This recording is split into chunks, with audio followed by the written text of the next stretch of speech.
14 juillet, pour moi, c'est d'abord une fierté de pouvoir le faire. Ça représente une reconnaissance de la nation pour le travail que je vais accomplir et que j'ai déjà accompli en m'engageant dans l'armée.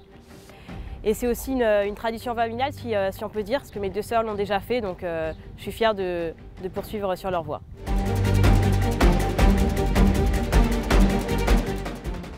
La France, mais plus personnellement, ma famille me regardera, mais depuis leur poste de télévision. Non, grâce aux répétitions, je pense qu'on se prépare l'aspect esthétique. L'aspect esthétique et technique sera acquis. Après, il faudra être en forme, bien s'hydrater et pour ne pas tomber, ni avoir trop chaud, mais ça sera du détail. C'est important que le corps des ingénieurs militaires défile pour le 14 juillet. L'ENSIM a été créé en 2010, donc il faut faire connaître cette formation à la France.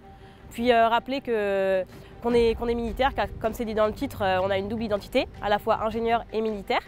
Donc il faut défiler, il faut qu'on soit présent, et ça rappelle aussi notre rôle opérationnel finalement, parce qu'on n'est pas juste des ingénieurs de bureau, on participe directement à l'efficacité du système de défense français.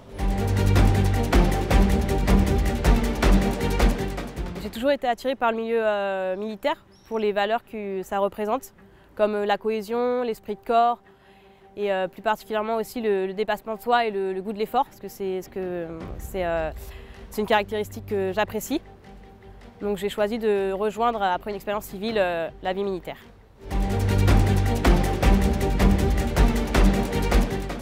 Fierté, reconnaissance et appartenance.